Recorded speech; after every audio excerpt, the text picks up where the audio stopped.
Hello. This video is recorded on the Tuesday or the third day on the run-up to Shabbat. It's going to be the first of 4 of my Torah portions that are going to be pre-recorded in the run-up to the end of the Torah portion cycle, which will also be Sukkot. I'm spending a couple of months in Texas. Going forward, I think that I will be spending 6 months of each year in Texas, Yah willing. So for those months, the Torah portions will be pre-recorded during the week in the run-up, and then they will be put out live. So this is actually a test run. Of course, I'm still in the UK at the moment, so I've come to the hall to film this video. There's a possibility I'll film the next one here as well, although I don't know how likely that is. But they will be pre-recorded, and then they will be put out in the usual 3 parts each Shabbat. And the people who are here in the UK will be able to watch along with the other people who are watching those videos go out live. So I will be spending that time in Texas, and while I'm in Texas, there is a possibility that we will do some kind of fellowship in the US. Not this trip, but in subsequent trips. So what it's looking like at the moment is that we'll take this trip for 2 months. We'll record the videos and put them out, as I say. Then we'll come back to the UK for a couple of months, and then we'll start a cycle, which will probably be the cycle going forward, which will be where we spend the coldest of the winter months, as they would be here in the UK. We'll spend them in Texas, where it's a little bit warmer, and we'll spend 3 months there then, and then we'll come back. At the moment, I can only stay 90 days in the US. I am applying for a green card as Ashley's husband. Of course, Ashley is a US citizen. So I'll be applying for a green card. That's quite a long process. When that comes through, I will be looking to spend 6 months at a time. Autumn, winter, US, spring, summer in the UK. But for now, it's going to be in shorter periods of time.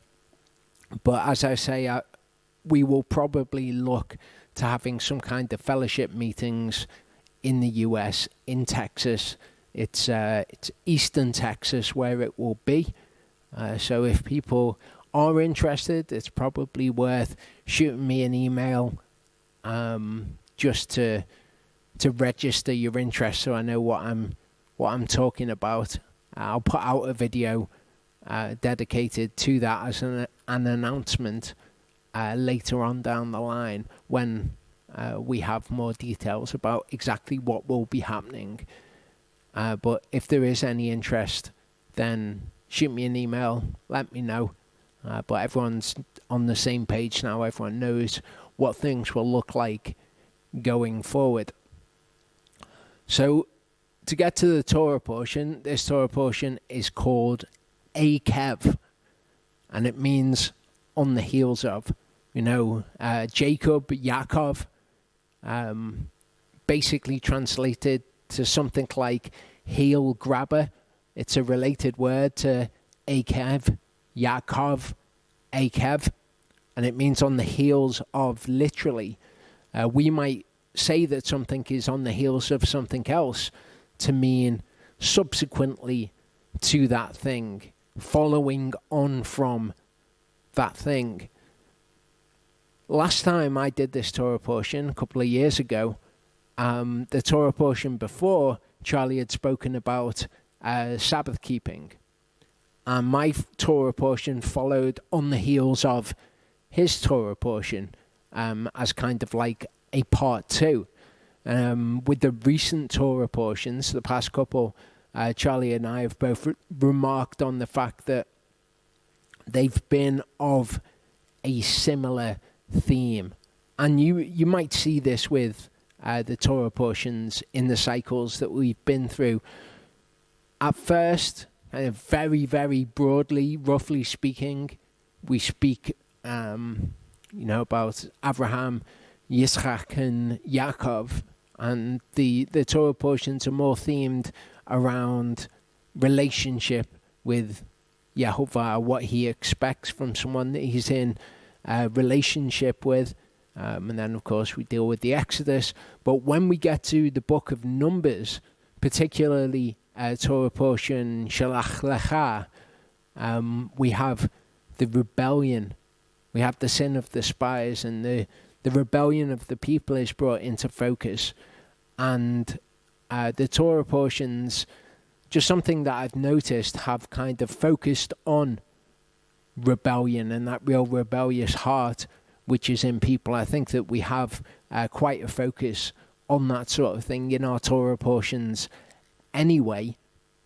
We have a real focus on obedience and on the deceptions that people are prone to in believing, being hearers and not doers of the word, and thinking that belief in Yehovah is something that it's not. But this Torah portion really kind of, I feel, will cap off that string of videos. Of course, we're still going to talk about the same themes as we go through the Torah portions, but the ones from Shalach Lecha really kind of put a fine point on it. I've actually made a playlist this year called A Word to the Wise. You can, of course, find it on the channel. Has 6 videos in at the moment, and this video will be the 7th that I'll add to that playlist. For example, last week, Charlie knew what his Torah portion was going to be about when I did my Torah portion previous. And we'll often find that as we're planning things out, things come together. He'll be working on something, I'll be working on something. It'll be the same thing, it'll be different aspects of the same thing, or however that works out. When I did my Torah portion, Matot and Maseh, Charlie knew what he was speaking about in his. As he was watching the parts, he said to me in the breaks, this is what I'm going to be talking about in my Torah portion. And again, for the 100th time, it fit very much with what I was talking about. So it kind of functioned as a part 2 to my Torah portion. This part you could see as a part 3, but really it's a continuation of this theme that we've seen expressed since Torah portion Shalach Lecha with the sin of the spies. So this is a good playlist to show to anyone that you want to show the importance of obedience to, and you want to show where deception might creep in, how people are led astray in their pursuit of Yehovah. So this Torah portion starts with a very similar sort of theme as the previous 2 Torah portions in Devarim, Deuteronomy. Of course, Moshe is still speaking to the people, so although we have a break, Moshe is recorded as having said all of this at once. So it says, "And it has been because you hear these justices and have cherished and done them, that Yehovah your Elohim has guarded with you the covenant and the kindness which he swore to your fathers, and has loved you and blessed you and increased you, and has blessed the fruit of your womb and the fruit of your land, your grain, your new wine and your oil, the increase of your cattle, the offspring of your flock, in the land of which he has sworn to your fathers to give you. So he swore to Abraham, to Yitzchak, to Yaakov, that their descendants were going to inherit this land. And we're seeing the fulfillment of this promise here. But it says that it has been because you hear these justices and you've cherished them, you've shamarred them, you've kept them, that Yehovah your Elohim has guarded with you the covenant and the kindness which he swore to your fathers. Which is an interesting statement, because later on we're going to hear something very different within the same Torah portion. So it has been basically because of your righteousnesses that Yehovah your Elohim has guarded the covenant and the kindness which he swore to your fathers. However, a couple of chapters later, we're going to read, do not think in your heart after Yehovah your Elohim has driven them out before you, saying, because of my righteousness, Yehovah has brought me in to possess this land. But it is because of the wrong of these nations that Yehovah is driving them out. So it sounds like it's contradictory. First, it is because you have kept these commandments, you've done these justices, that he has kept the covenant that he made with your fathers. Here, do not think because of my righteousness Yehovah has brought me in to possess the land. Well, what is being addressed by Moshe is, here we have these specific people, the second generation that are going to go into the land. Within this Torah portion, we're going to see Moshe recount all of the rebellion that they have undergone.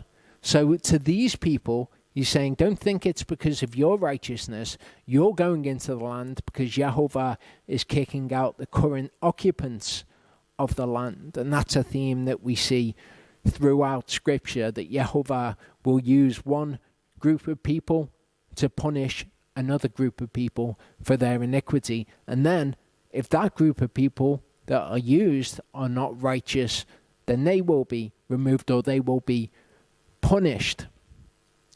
What is being spoken of in Deuteronomy 7 verse 12, when it says, it has been because you hear these justices and have cherished and done them.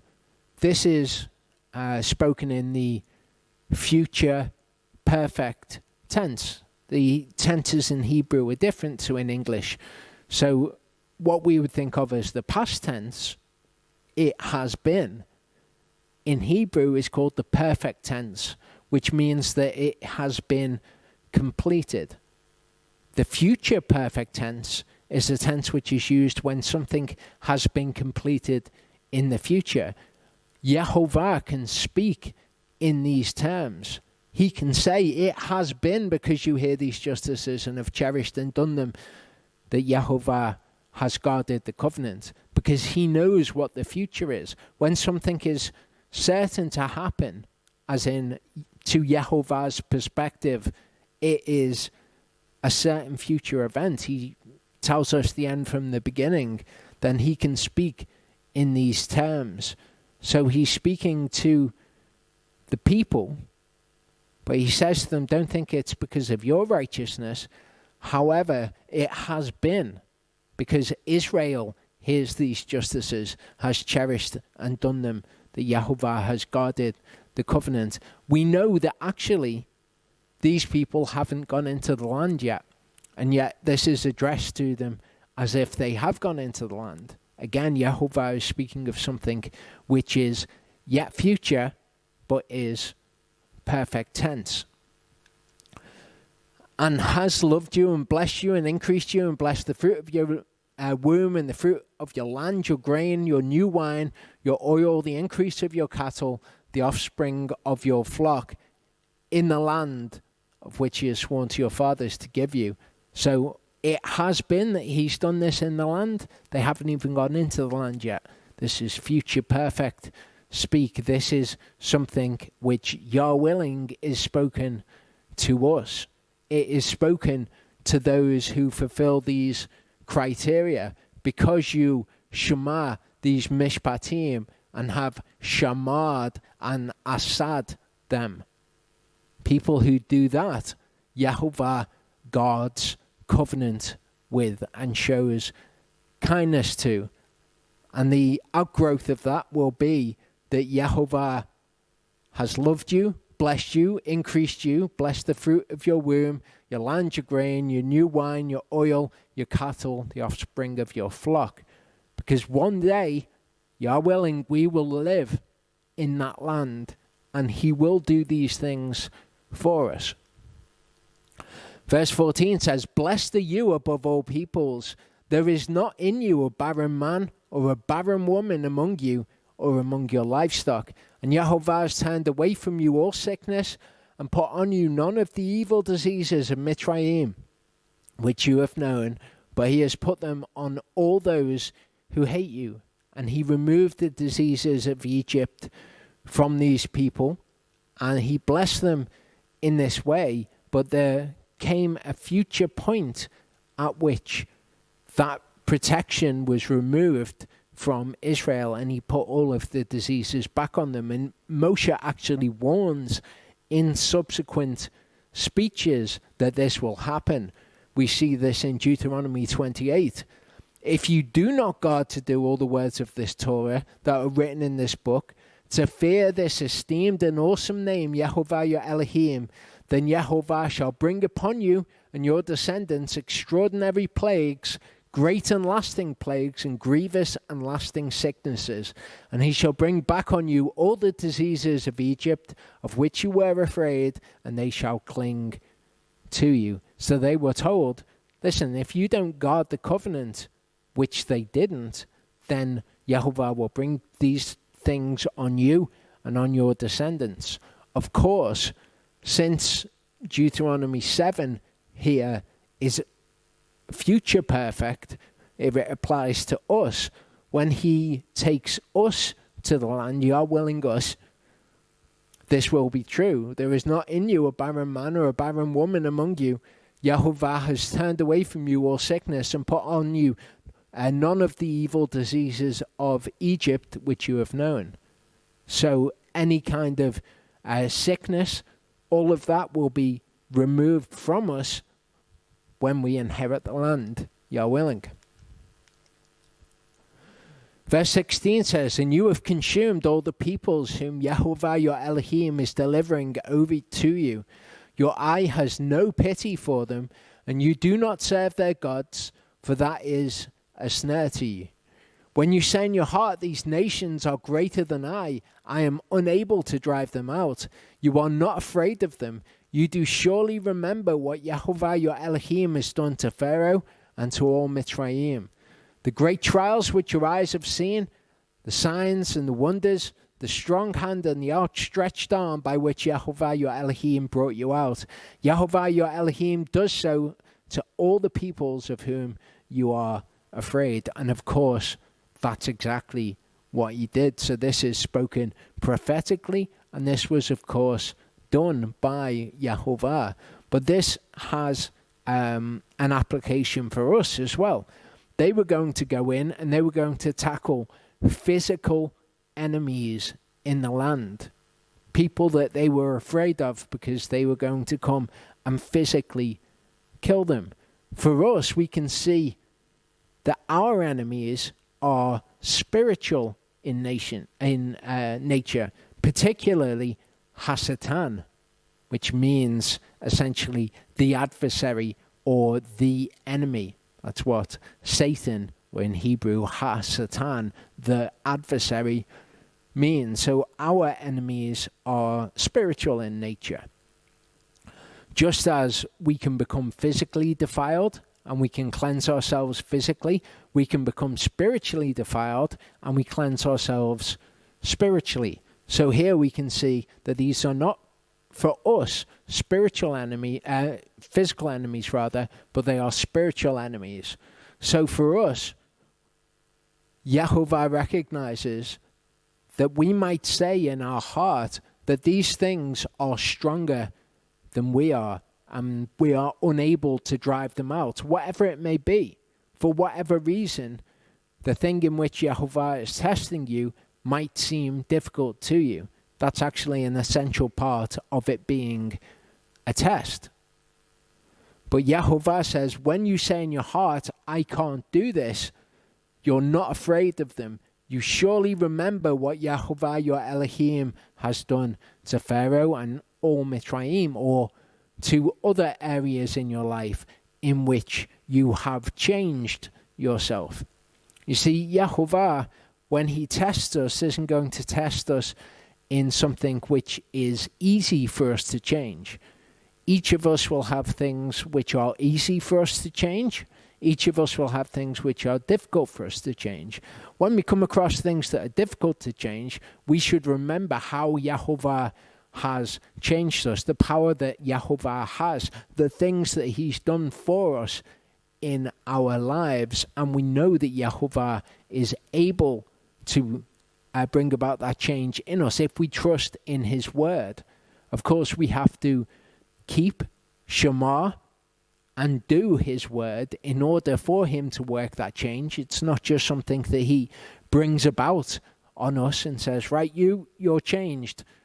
But we have faith in his word and the power of the word if we do it to bring about that change. And that Yehovah is with us. And if we draw close to him and we do his word, then he will draw close to us and we will conquer our enemies. Verse 20 says, and Yehovah your Elohim also sends the hornet among them until those who are left, who hide themselves from you, are destroyed. And of course, when we come across these tests, these challenges, these trials, we don't know how it is that Elohim will give us victory in whatever it is. Often it's in a way that we couldn't have imagined. I imagine that the people of Israel at this point, if they were thinking we need to go into the land and we need to face these massive fellas, then they wouldn't have been expecting Yehovah to send a hornet to drive the people away from before them. That's not how they would have, before he mentioned it, have imagined that that may have happened. It's the same in our lives. If there's something that we need to do, and we don't know how it's going to be possible for us to do it, we remember that Yehovah is with us. We do not fear because he's with us, and Yehovah can bring about these things in ways that we're not expecting. You are not afraid of them, for Yehovah your Elohim, the great and awesome El, is in your midst. And he was physically in their midst in the tabernacle. He is spiritually in our midst as the Ruach, or the Holy Spirit. And Yehovah your Elohim has driven out these nations before you, little by little. You are not allowed to destroy them at once, lest the beasts of the field become too numerous for you. And what this reminds me of is in Acts, when the circumcision party were telling people you need to be circumcised and to keep the Torah to be saved. And Paul and Barnabas disagreed with them. They were saying, no, you're saved by your faith. Was Abraham saved by his circumcision? No, he wasn't circumcised when his faith was accounted to him as righteousness. However, he became circumcised afterwards as a seal of the righteousness he had by faith. And what the Jerusalem Council tell them is, don't make it difficult for people who are turning to Elohim. Tell them 4 things, and they're going to learn Moses as they go on. So here, if we're thinking of these as spiritual enemies, we're not to destroy them all at once. In other words, it's not by coming into full obedience to Torah that the enemy is defeated. The enemy is defeated bit by bit. We know what the scriptures require of us. Whatever we know, we do. Then we come each Shabbat, as it says in Acts 15, and we learn Moses little by little. Because otherwise, if you tell people you need to keep all of the Torah all at once, then that might be overwhelming to them. And as the Jerusalem Council said, don't make it difficult for those people who are turning to Elohim. But Yehovah your Elohim has delivered them over to you and destroyed them with a great destruction until they are consumed. And that's the way that it works. What's required of you that you know, you do. Then you learn the rest, little by little, as Moses has preached each Shabbat. And Elohim, when you hear that thing, you take it on board and you begin to do it. You don't put it off to some future date and say, oh, I'm not going to do that at the moment. When you've learned of it, Elohim is with you and you do it. You don't say, these enemies are greater than me. No. When that arises in your heart, you know that Elohim is with you. You do not fear, and Elohim gives you that victory little by little over the spiritual enemies that you have in your life. And he has given their kings into your hand, and you have destroyed their name from under the heavens. No one is going to be able to stand against you until you have destroyed them, because Elohim is with us. The same is, of course, true for our spiritual enemies. None of them can stand before us. We resist the tempter, he will flee. We submit to Elohim and resist the devil. The carved images of their gods, you do burn with fire. You do not covet the silver or the gold that is on them. Nor take it for yourselves, lest you be snared by it, for it is an abomination to Yehovah your Elohim. Okay, so these idols, that they had physical idols, for us can be idols that we set up in our heart, anything to which we give our worship. And we're not to go after the gods of the nations. We're not to depart from Yehovah, lest we be snared by that. It's an abomination to Yehovah. You do not bring an abomination into your house, or you have been devoted like it. Okay, so to be devoted was to be destroyed. For us, we will be destroyed if we bring these abominations, these false idols that we set up in our hearts into our lives. If that becomes what we do, then ultimately we will also be destroyed. You do utterly loathe it, utterly hate it, for it is devoted. So we have the same understanding and mindset towards it as Yehovah does. We don't go after it a little bit so that we become ensnared by it. We utterly loathe it. We utterly hate it. It is devoted. It is to be destroyed, and that is how we are to recognize it. Chapter 8 says, guard to do every command which I command you today, so that you might live and have increased and gone in and possessed the land of which Yehovah swore to your fathers. And you have remembered that Yehovah your Elohim led you all the way these 40 years in the wilderness to humble you, prove you, to know what is in your heart, whether you cherish his commands or not. And that's what these tests from Yehovah are about. They are to humble us. They're to prove us, that is to test us and prove one way or the other where we're at. To know what is in our hearts, whether we cherish his commands or not. And just as those tests inform Yehovah as to where they're at, they also inform us as to where we're at. As Paul said, examine yourself to know whether or not you are in the faith. Okay, so all we can do is look at ourselves. We can't say whether we run the race to completion or not.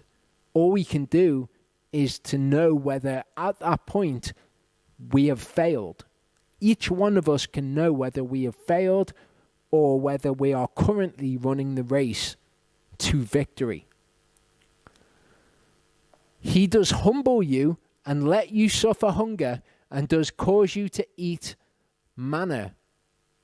Okay, manna, the word. So as we're reading this, we're also instructed in this. He humbles us. He let you suffer hunger. That's something that he might do in our lives, to know whether or not we cherish his commands. If you are told you will not work on the Sabbath day, but you think, I need to work on the Sabbath day in order to whatever, to get this thing that I want, even to buy food. Maybe Yehovah will let you suffer hunger so that he can see, wow, this person cherishes my commands. It's more important to them to eat of the manna than it is to eat of physical food. People have in their heads, I think, an idea that that would never be the case. And it's okay to sin because God would want them to be happy, or God wouldn't want them to be hungry, or whatever the case is. So they build in these little justifications. I had to break the word because I was avoiding this or that. Well, all that actually does is show to Elohim what is in your heart, whether you cherish his commands or not, whether you cherish the manna or whether you cherish whatever you can get for yourself, the comforts that you want. To make you know, okay, this is what it's for, to make you know that man does not live by bread alone, but by every word that comes out of the mouth of Yehovah.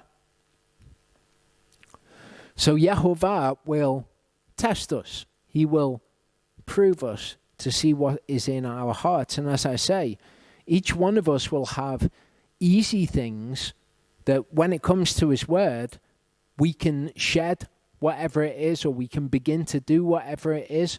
For some people, the wearing of tzitzit will be easy, or tzitziot will be easy.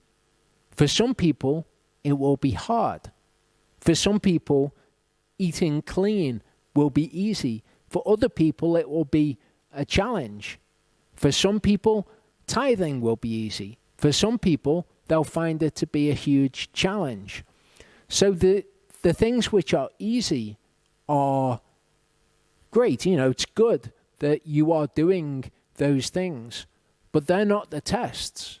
The things in which your heart is seen are the things that you find difficult to do.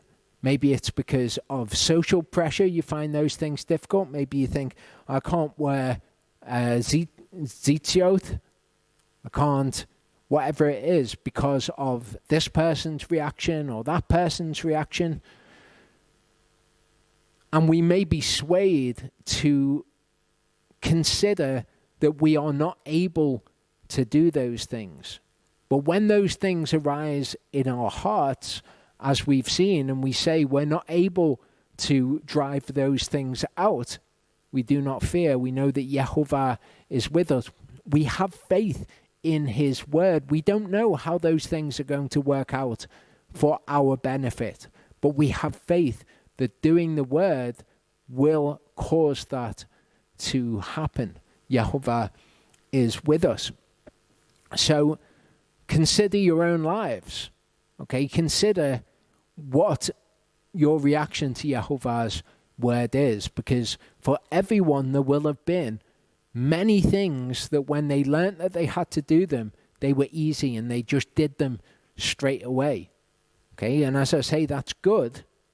That's great.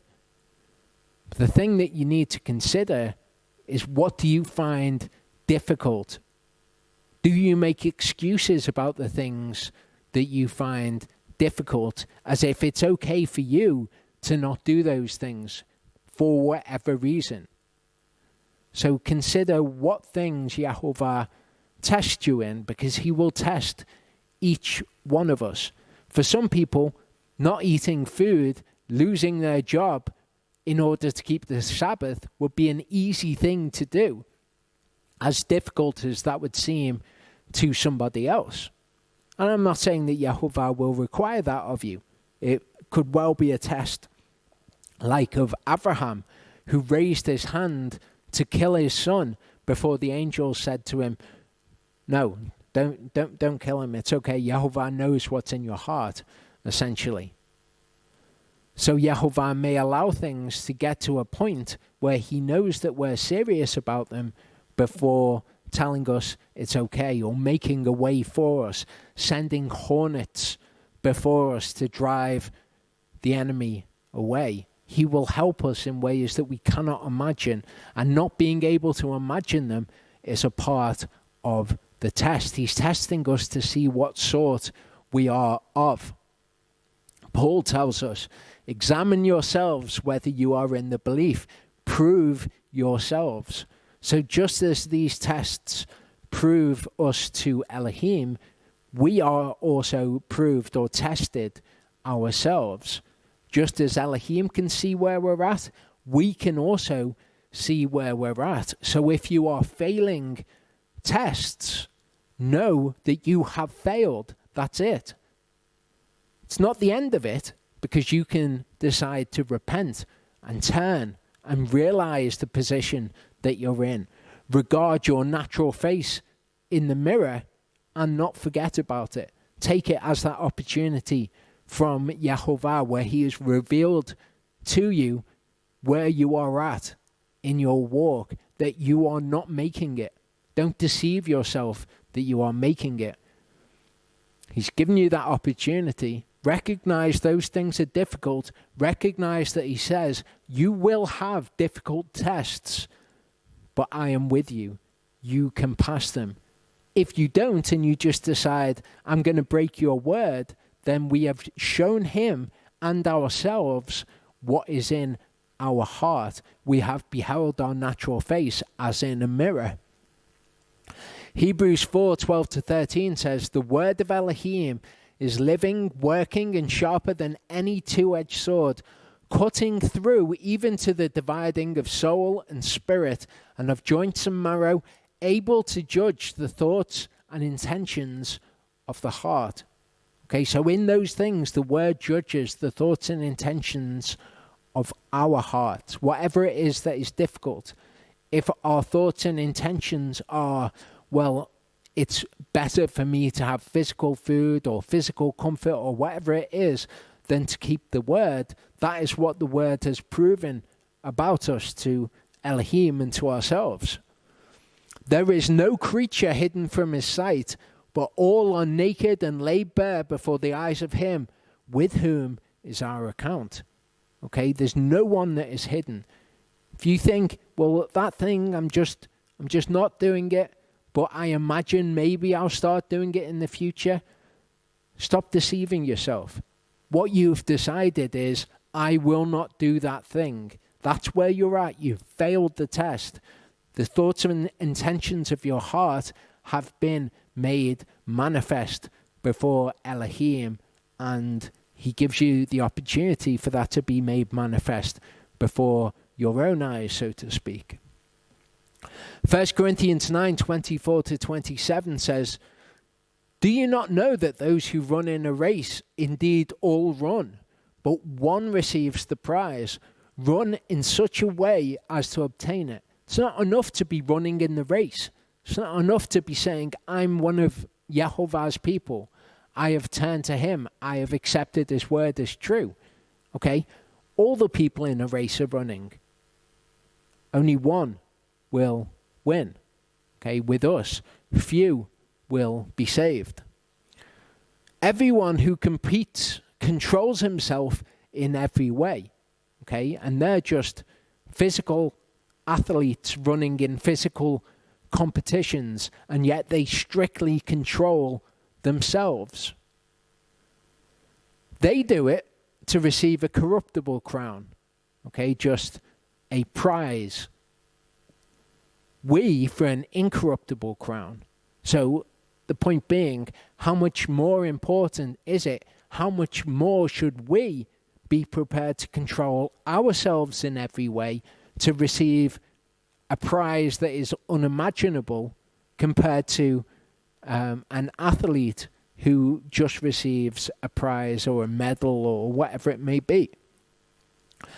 Paul says, therefore, I run accordingly, not with uncertainty.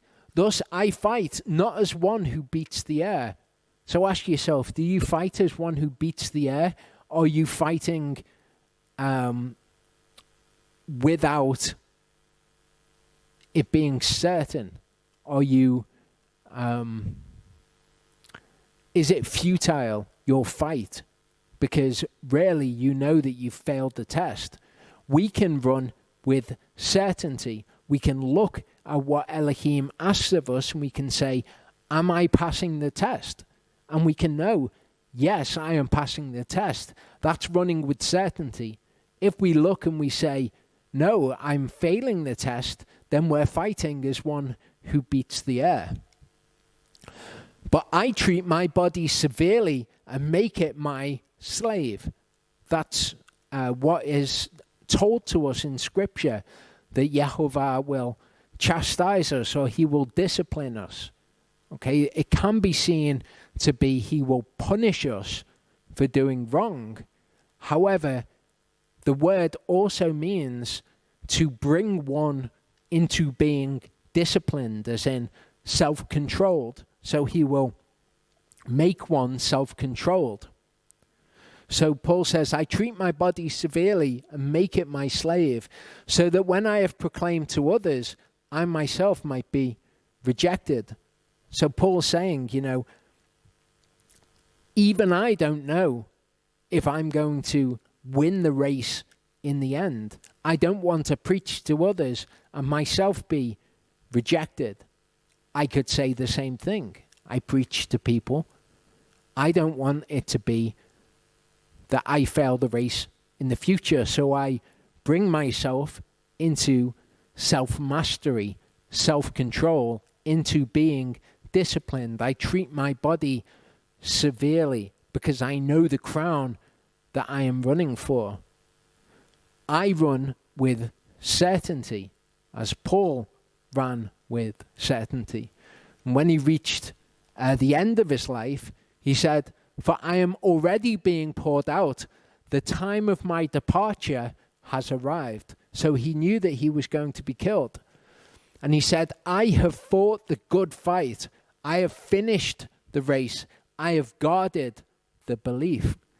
For the rest, there is laid up for me the crown of righteousness, this incorruptible crown that he speaks of, which the Master, the righteous judge, shall give to me on that day, and not to me only, but also to all those loving his appearing. In the race that we're running, there isn't only one winner, but all those who are loving his appearing. In other words, those who meet him not with shame, but they know that they have run with certainty. Ask yourself, if you knew that Yeshua was to return this second, would you be meeting him as a friend with confidence, or would you be meeting him with shame as an enemy? Would you be fearful of his coming because you know there are things that you've been told that you have decided not to do? You have decided to fail the test. You're not running with certainty, you're running with uncertainty, and you're fighting as one who beats the air. Colossians 2, 6-23 gives us some important things for us to reflect upon in our walk, because many people think of their walks and they think, well, I'm surely okay with Elohim because I've done all of these religious works. I treat myself severely in things that he doesn't even ask for. For example, people get all kinds of caught up in the idea of, I fasted for 500 days as an act of piety to Yehovah. Surely I am one who is in good standing with him. Whilst there are areas in their life where they know in their hearts, if they will admit it to themselves, that they are failing his test. So this is how Paul tells us to walk in Messiah. Therefore, as you accepted Messiah Yeshua the Master, walk in him, having been rooted and built up in him and established in the belief, as you were taught, overflowing in it with thanksgiving. See to it that no one makes a prey of you through philosophy, empty deceit, according to the tradition of men, according to the elementary matters of the world, and not according to Messiah. So we've got all sorts of religions that require all sorts of things of people. Okay, Catholicism might require certain acts of repentance, as they might see it, certain acts. Islam might require self-flagellation or something like that, the cutting of the skin, or maybe not require it, but it could be a part of the worship of God as they see it. The Southern Baptists would have it that you could never drink alcohol, that if you were to drink alcohol, that would be of the devil. So they are adding all of these man-made layers to the worship of Messiah. Paul says, see to it that no one makes a prey of you, which is quite a strong way of saying it. In other words, that nobody leads to your death, leads you to death through their philosophy and empty deceit and their traditions, the elementary matters of the world, not according to Messiah. Because what is Messiah? Messiah is the Word. So often in the Brit Hadashah, the New Testament, we will read of Messiah and it's speaking of the Word. So this is saying, don't let anybody lead you astray to death through their traditions, empty deceit, their philosophies, and not the Word. These things need to be according to the Word. Because in him, in the Word, dwells all the completeness of divinity bodily. And that word, theotes, means the state of being God or being deity. So this statement here, and certain translations can give a spin to this that make it seem weird. Like in the King James Version, it will say the Godhead, which makes you think of the Trinity, whereas that's not actually the case what Scripture describes. It says that Yeshua, in him dwelt all the state of being God bodily. He was God manifest in the flesh. How? Because he was the Word of Yehovah. So people get confused when they see Yehovah and Messiah, or Elohim, God, and Messiah. Yehovah does not dwell in this creation. Okay, he doesn't dwell in heaven, and he doesn't dwell in earth. That's Yehovah. Yehovah, it says, it is the lofty one, and he inhabits eternity, that which is outside of the creation. He is in heaven, in the temple in heaven. He is there as the Father. The Father is in heaven. The Son of Elohim, was when the Father's Spirit overshadowed Miriam and she became pregnant by the Father's Spirit.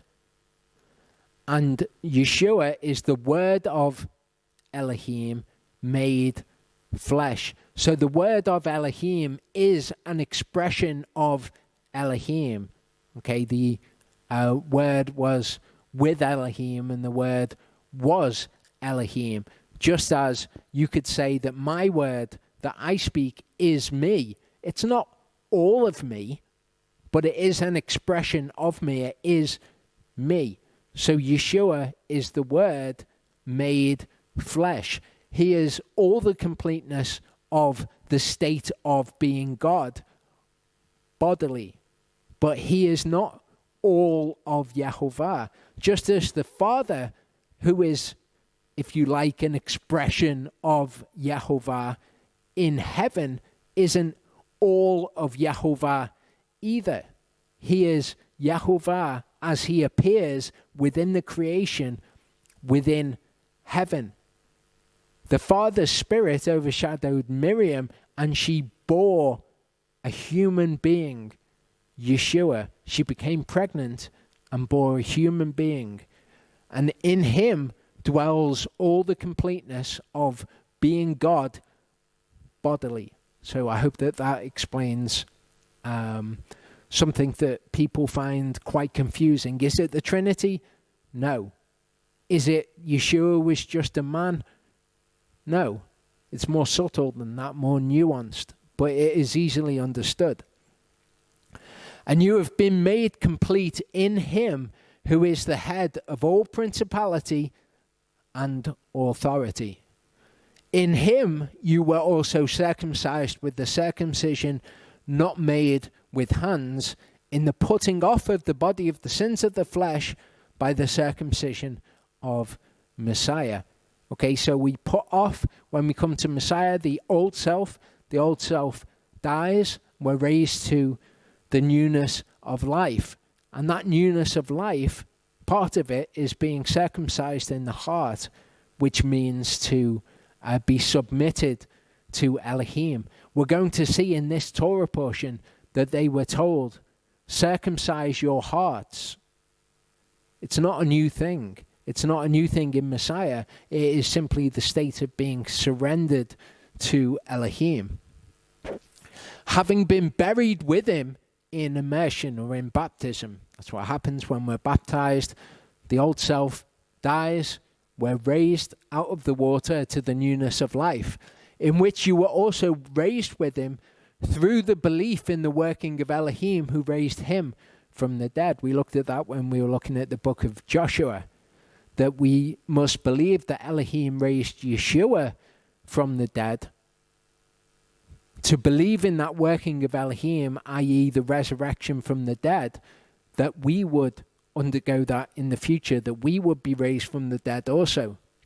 And you, being dead in your trespasses and the uncircumcision of your flesh, he is made alive together with him, having forgiven you all trespasses. Okay, so the body of sin is dead. He's forgiven us all of those trespasses. Now we're raised to the newness of life, and we're given a second chance to walk in that newness of life, which is why it's important when we're tested in that we don't fail the test, that we take everything that Elohim has to teach us and we implement it. We walk as Yeshua, or as Paul puts it, we walk in Yeshua, in the Word. Having blotted out the certificate of debt against us by the dogmas, which are man-made doctrines, which stood against us, he has taken it out of the way, having nailed it to the cross. How? What is it talking about? It says, having stripped the principalities and authorities, he made a public display of them, having prevailed over them in it. Okay, so the Pharisees, the Sadducees, those who wanted Yeshua dead, the religious people who wanted everything done according to their philosophy, their vain traditions, their vain deceit. He made a show of them. They had him killed. They had him nailed to the cross. His body expired in a horrific, brutal way. But he prevailed over them. He raised from the dead. He made a fool of them. Let no one therefore judge you in eating or in drinking or in respect of a festival or a chodesh, a new moon, a neomenia, a new month, means in Greek, or Sabbaths. So this isn't saying don't keep the Sabbath or any of these things. Don't pay attention to what you eat, clean or unclean. But what it is saying is, look, Yeshua, he made a fool of all those religious types who would say, at the beginning of every Shabbat, you've got to light a candle, and then you've got to eat challah bread, and you've got to do this, and you've got to do that. Now, if you want to do that, that's fine. I'm not saying that that's a bad thing to do. What is a bad thing to do is to require that of somebody as if it is a requirement of Yahovah himself. Okay, so the word tells us what to do, and Paul here is explaining, stick to the word. Don't let anyone make a prey of you by teaching you a load of stuff that is not actually in the word. And don't let any of those sorts of people judge you in what you eat, what you drink, in respect of one of Yahovah's Moedim. If they say, on the Passover, you need to hide the matzah. If they make that a part of his worship and a required part of his worship, then Paul is saying that's nonsense. They're making a prey of you. If you want to do that as a tradition, a way to point to Yahovah like we do with our Passover Seder, that's fine. Just don't make it a requirement. Don't teach anybody that is how you have to do it according to the scripture. So a lot of the teachings of Christianity, a lot of the teachings of Judaism would be directly against this, because such people would judge you in what you eat or drink or keeping the festivals or keeping the Sabbaths. It's not saying don't let Yahovah judge you. It's saying don't take that into the realm of man and let a man judge you, which are a shadow of what is to come. All of those things are a shadow of what is to come. And the body of the Messiah. So what does it mean? Well, the body of the Messiah is the Word made flesh, his body, which is what he meant when he said, you are to eat of my body, eat of the Word. Okay, so he's saying those things are a shadow of what is to come, and they're the Word. So obviously we do them. Let no one deprive you of the prize. Again, he speaks in these terms, making a prey of you, deprive you of the prize that you're running for. One who takes delight in false humility. All these religious works, or be it fasting for a long period of time. The word describes these things as false humility, things that are done to please the flesh. We might think of them as something the flesh doesn't want, like doing long fasts, or like the Catholics have people crawling on their knees up stone steps. Whatever it may be. Yahovah sees it as false humility. So don't let anyone deprive you of the prize. One who takes delight in false humility and worship of angels, taking his stand on what he has not seen. You can think of worship of angels perhaps as, the Jehovah's Witnesses that say that Yeshua is the Archangel Michael. Or, there are myriad other examples. But just one, if you think, well, who's telling you to worship angels? Taking a stand on what he has not seen, puffed up by his fleshly mind. Again, we might think, oh, no, those things are all denial of the flesh. The word says, no, they're done for the satisfaction of the flesh. It's a way of feeling close to Yahovah without drawing close to him spiritually, without doing his word, feeling like you are one of Yahovah's people. You're one of the most devout people. Not holding fast to the head, which is Messiah, which is the word, from whom all the body, nourished and knit together by joints and ligaments, grows with the growth of Elohim. So it's through holding fast to the word that we as his body we have our growth. We are nourished and grow.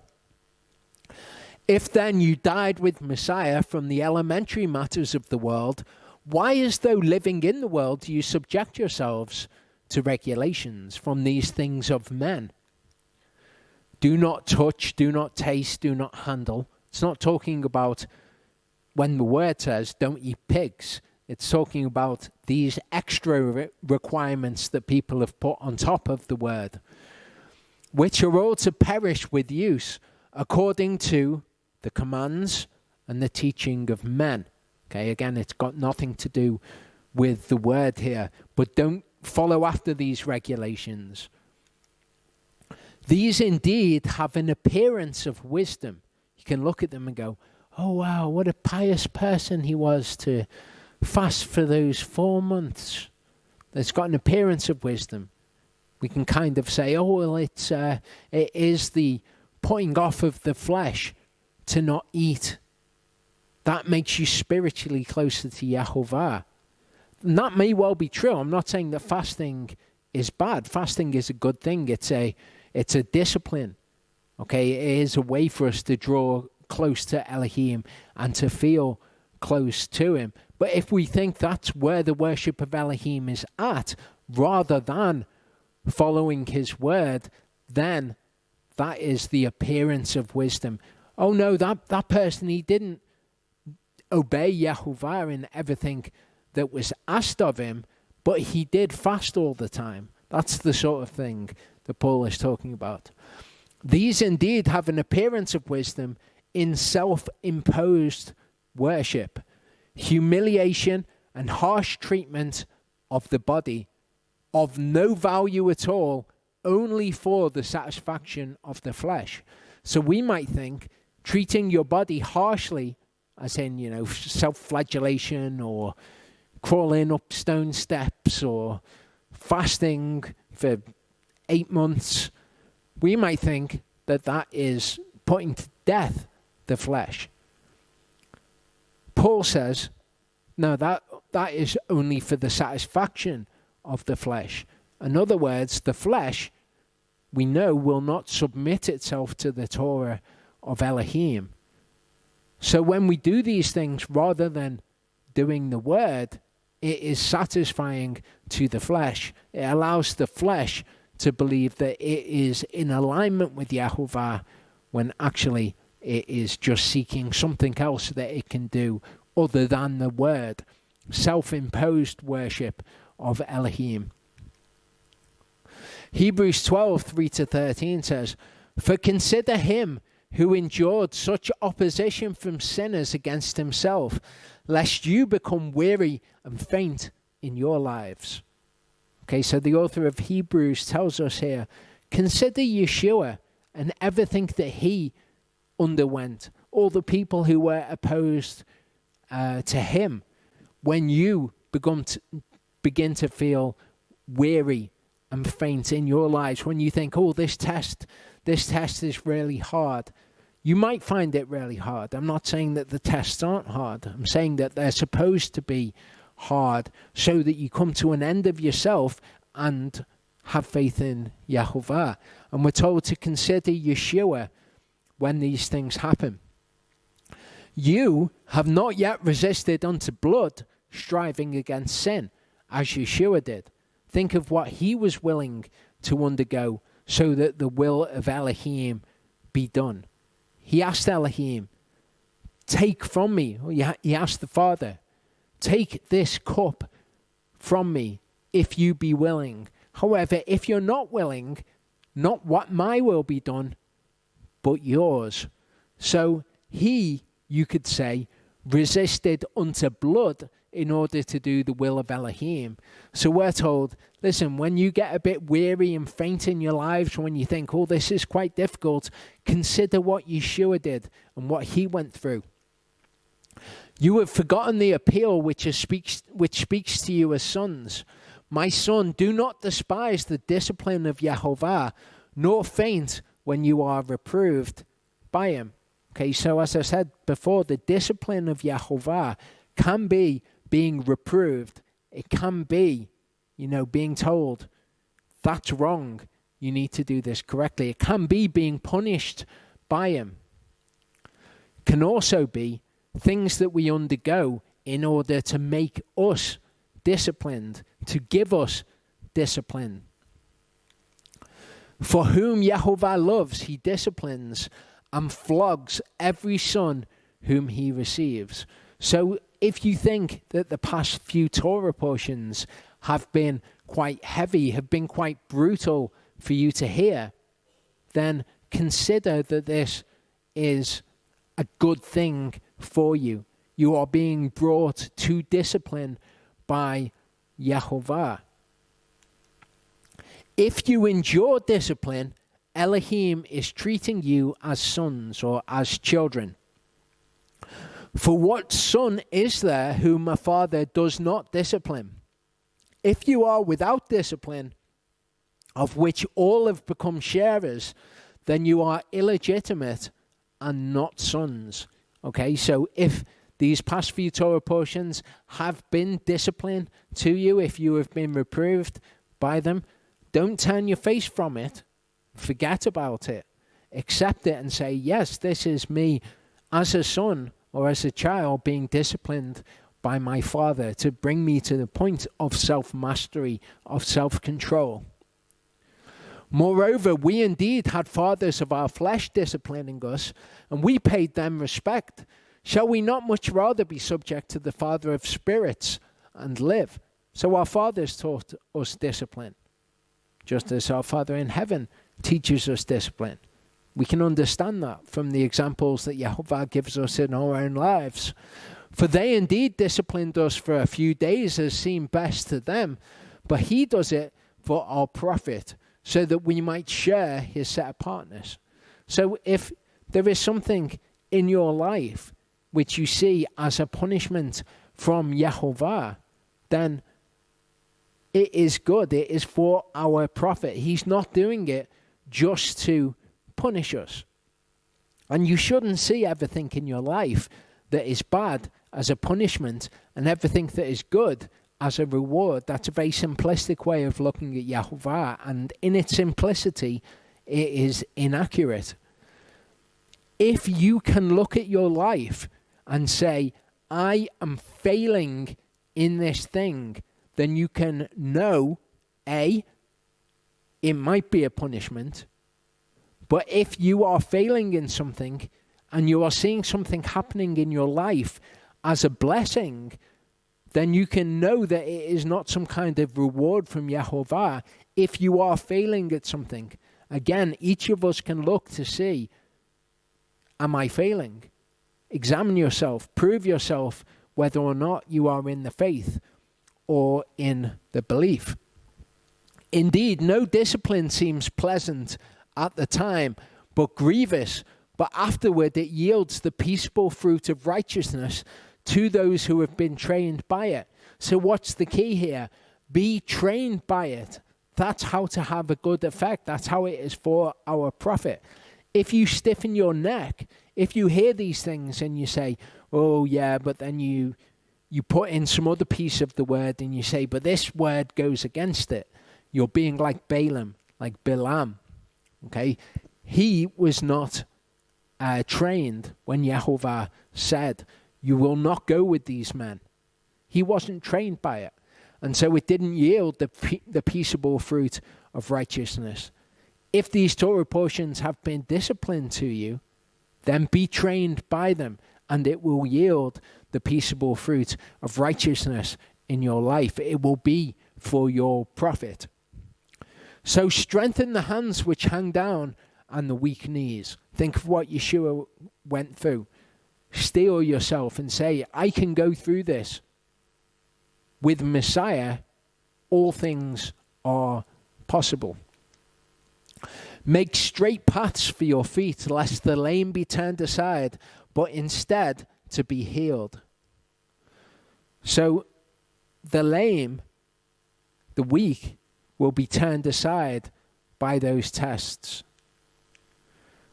However, instead be healed by the discipline, yet it yield the peaceable fruit of righteousness. Matthew 22:11-14, we're going to see a statement that Yeshua uses 5 times, I believe it's 5 times in what we have recorded in the scriptures. And that is when people are told there will be weeping and gnashing of teeth. Okay? And verse 11 says, when the king came in to view the guests, he saw there a man who had not put on a wedding garment. So Yeshua's parables take several different forms. Sometimes we read of the wedding feast, okay, and it's a parable to tell us of important truths about whether or not we will be worthy to be married, to be the bride of Yeshua. His parables are not to be read exactly and to kind of scrutinize and say, well, what's this element and what's that element of it? Broadly speaking, in his parables, he will speak of things that are of great value. He'll speak of things like treasure and oil.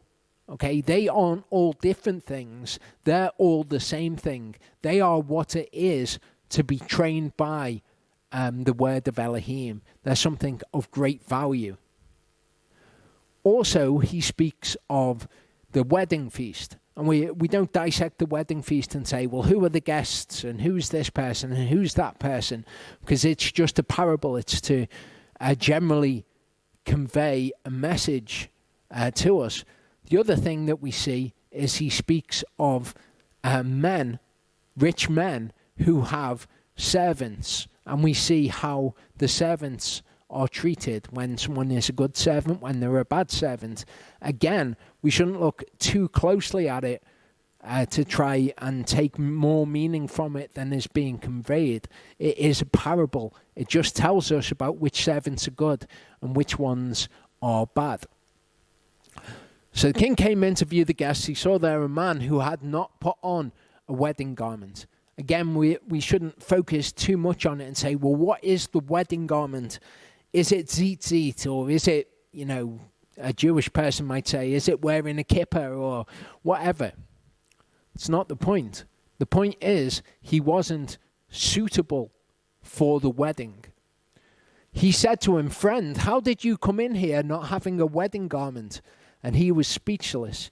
Now we can see in the word that what we are clothed in, we can be clothed in righteousness. We can also be clothed in shame and all sorts of other things. And we should be appropriately attired from that perspective. But again, we don't need to focus too closely on exactly what this is saying.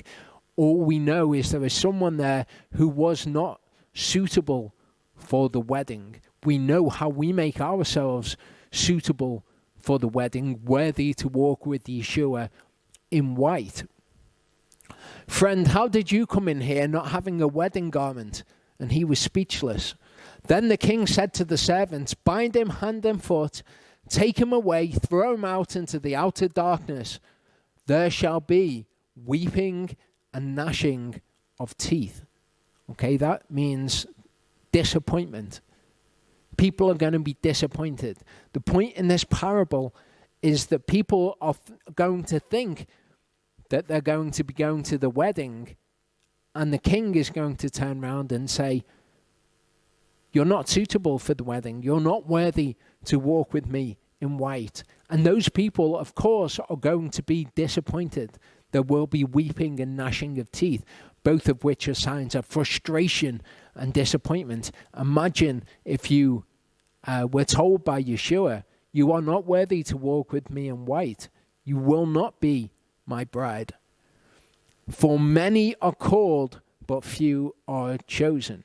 Okay, this is one of the themes that we see in Yeshua's parables, particularly one of the themes where we're told there will be weeping and gnashing of teeth.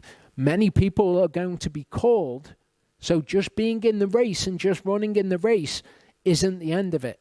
Many will be called, but few will be chosen. In Matthew 8:11-12, Yeshua said, I say to you that many shall come from east and west and sit down with Abraham and Yitzchak and Yaakov in the kingdom of heaven. But the sons of the kingdom shall be cast out into outer darkness. There shall be weeping and gnashing of teeth. Those who have not prepared themselves for the wedding will be cast out. Many will come and they'll sit down with Abraham, Yitzchak, and Yaakov. But the sons of the kingdom, those people who think, we've made it, we're Yehovah's people, they will be cast out. Yeshua told another parable of the net, which was cast into the sea. And the good and the bad were both brought up by the net, which was the kingdom of Elohim. But the bad were thrown away. So the sons of the kingdom, there's going to be good and there's going to be bad. And the bad ones are going to be thrown away. And of course they're going to be frustrated. Of course they're going to come to Yeshua and say, Lord, Lord, it's us. And he will say, I never knew you. Depart from me, you who worked anomia. Anomia, nomos, law, atypical, not typical. Anomia means no law. Those who have not had law, he tells to depart from him. In Matthew 4:3-4, we see something interesting with Yeshua. Okay, we just read in Deuteronomy 8 that by those tests, by us being humbled and by us being proven, Yahovah is teaching us man does not live by bread alone, but by every word which comes from the mouth of Elohim. So when the trier, who is Hasatan, who will come to each of us and test us, came to him and said, if you're the son of Elohim, command that these stones become bread. Because Yeshua had been fasting for 40 days and he was hungry. And the trier said, listen, if you're the son of God, turn those stones into bread. But Yeshua answering said, it has been written, man shall not live by bread alone, but by every word that comes from the mouth of Yahovah.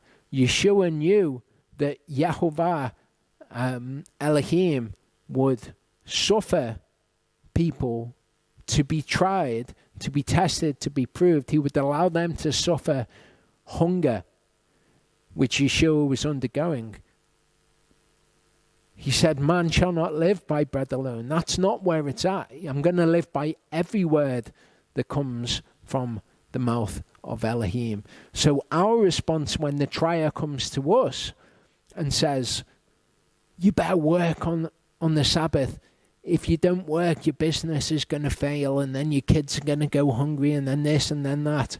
Much like the way that the Israelites grumbled when they came out of Egypt, and Yehovah turned around to them and said, okay, you're all going to die in the wilderness, and it's going to be your children who you said were going to die.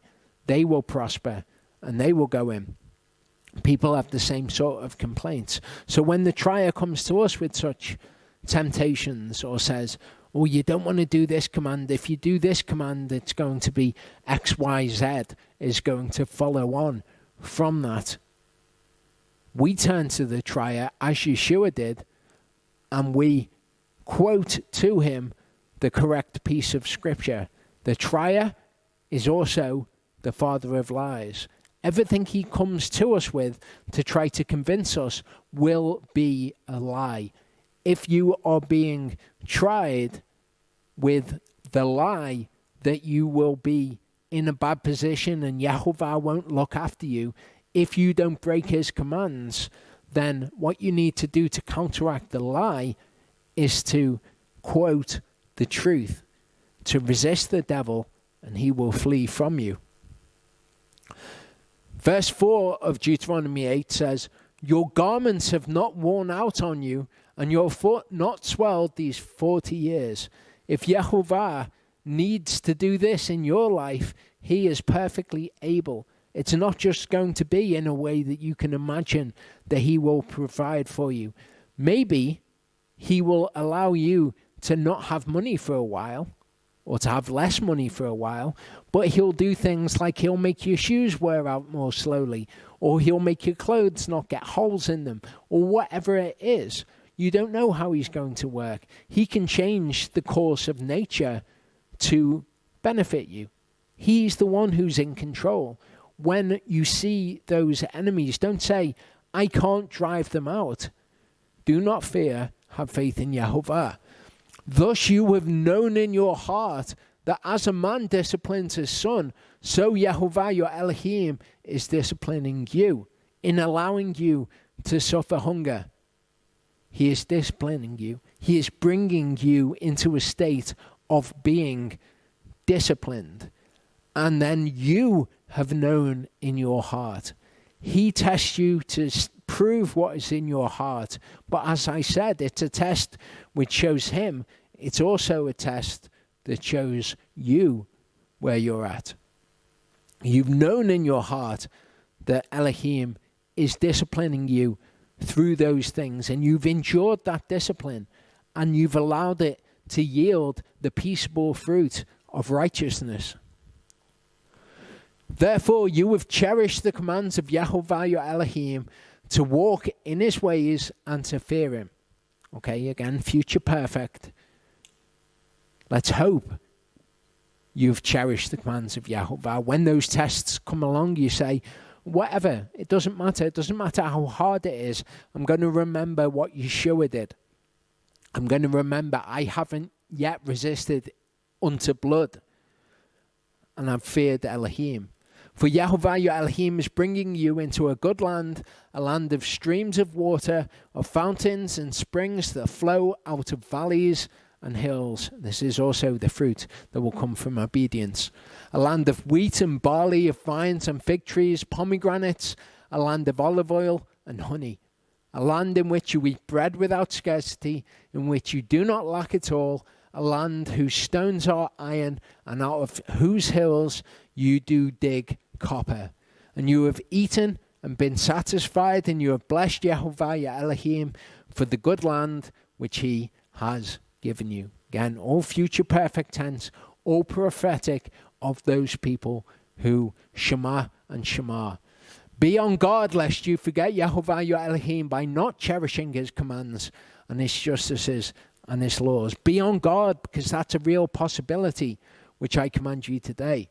Lest you have eaten and have been satisfied, and do build lovely houses, and shall dwell in them. And your herds and your flocks be increased, and your silver and your gold are increased, and all that you have is increased. That your heart then becomes lifted up, and you have forgotten Yehovah your Elohim, who is bringing you out of the land of Mitzrayim from the house of bondage.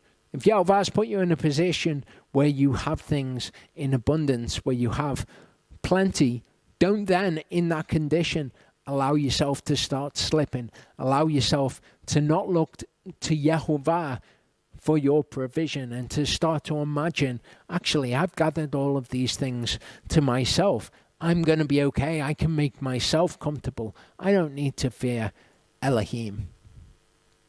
Proverbs 30:8-9, written by Solomon, someone who is mind-bendingly rich. He says, remove falsehood and a lying word far from me. Give me neither poverty nor riches. Feed me my portion of bread, lest I become satisfied and deny you and say, who is Yehovah? And lest I be poor and steal and seize the name of my Elohim. And obviously Solomon was very rich. So when he writes this, he's writing it from the position of having lots of wealth. But what he is reflecting and acknowledging here is the truth that Yehovah expresses, where we're reading in Deuteronomy 8. If you become satisfied, it may well lead you to denying Yehovah. And indeed, we actually see with Solomon, he ends up going astray after foreign gods. 1 Timothy 6:6-10 teaches us what the correct attitude towards abundance and wealth is. Reverence with contentment is great gain. So whatever you've got, being content with it is where it's at. All the time that you're not content with what you have, then you are at danger or in danger of falling into a snare and being led astray from faith. So whatever you have, be it little or a lot, being content with it is great gain. For we brought naught into the world, and it is impossible to take any out. When we have food and covering, we shall be satisfied with these. Those wishing to be rich fall into trial and snare, and into many foolish and injurious lusts, which plunge men in ruin and destruction. So people who are not satisfied with food and a covering, but want to be rich and to have loads of wealth, they fall into many injurious lusts. They wish for that which they do not have. They covet that which they do not have. And Yehovah says here that they plunge men in ruin and destruction. For the love of money is a root of all kinds of evil, for which some, by longing for it, have strayed from the belief. So be aware, okay? If Yehovah asks something of you, okay, even if it's your last dollar or your last pound, don't love money instead of Elohim.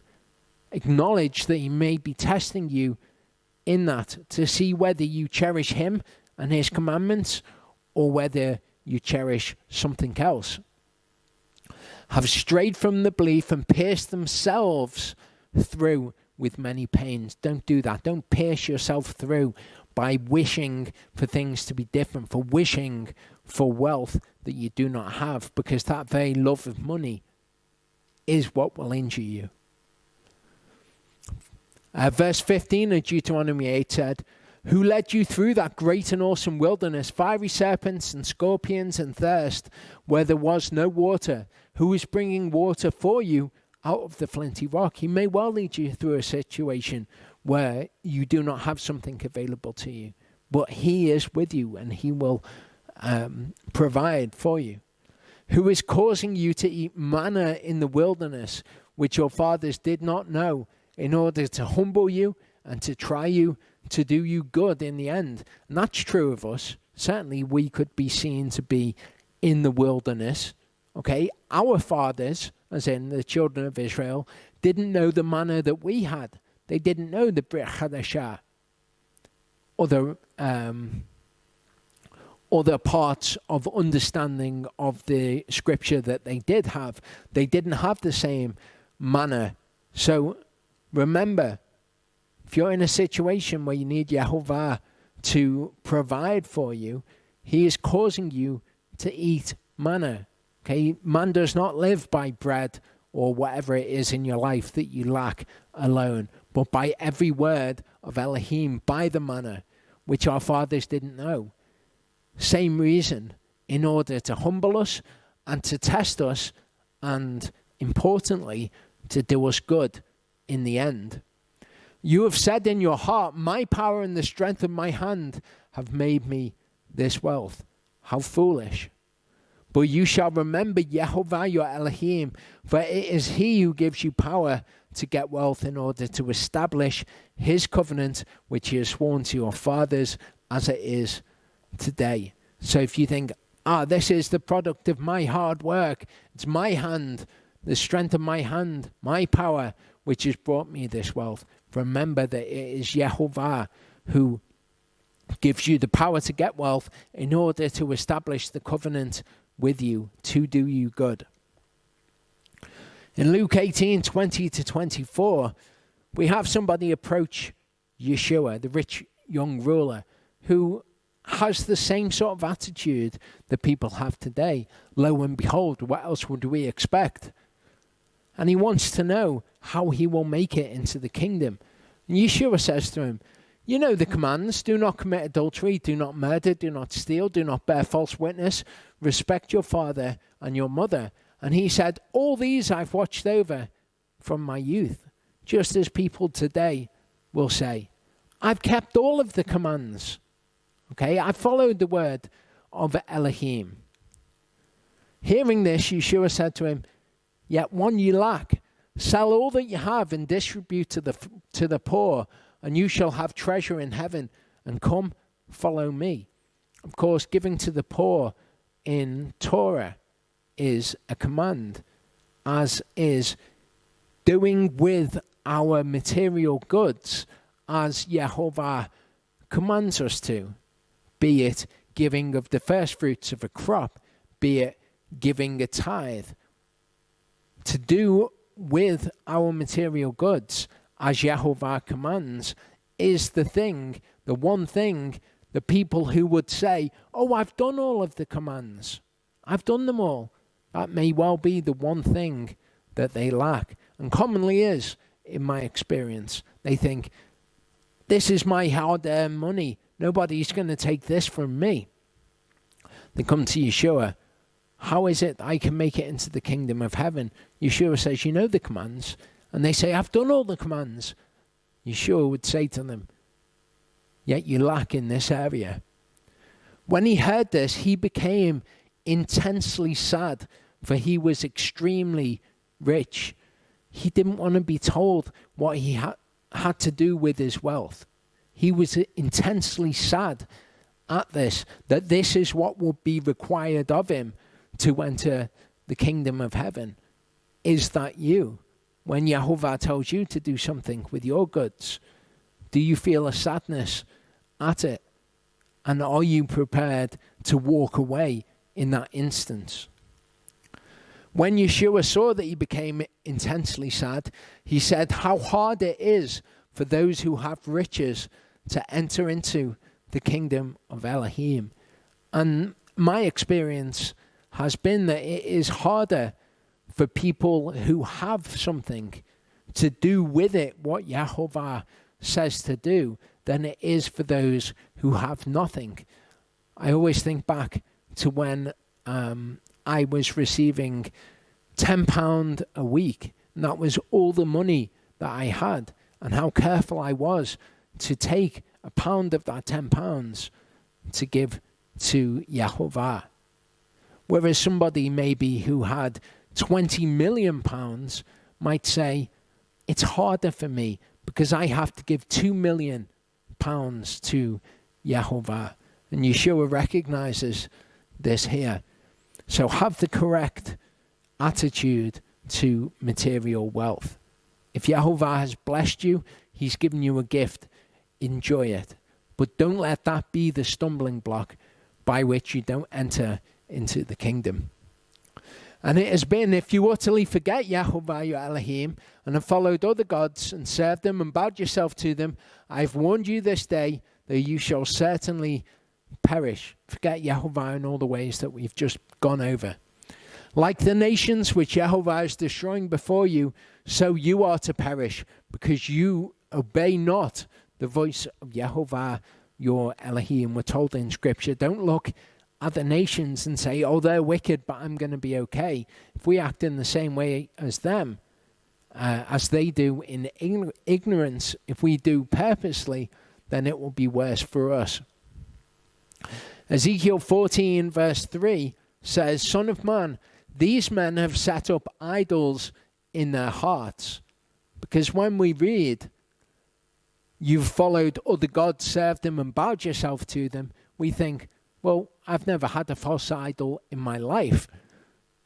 But in Ezekiel, he is told by Yehovah that men set up idols in their hearts and have put the stumbling block of their iniquity before their face. That is what they bow to. That's what is before their face. Whatever it is that is a stumbling block to them.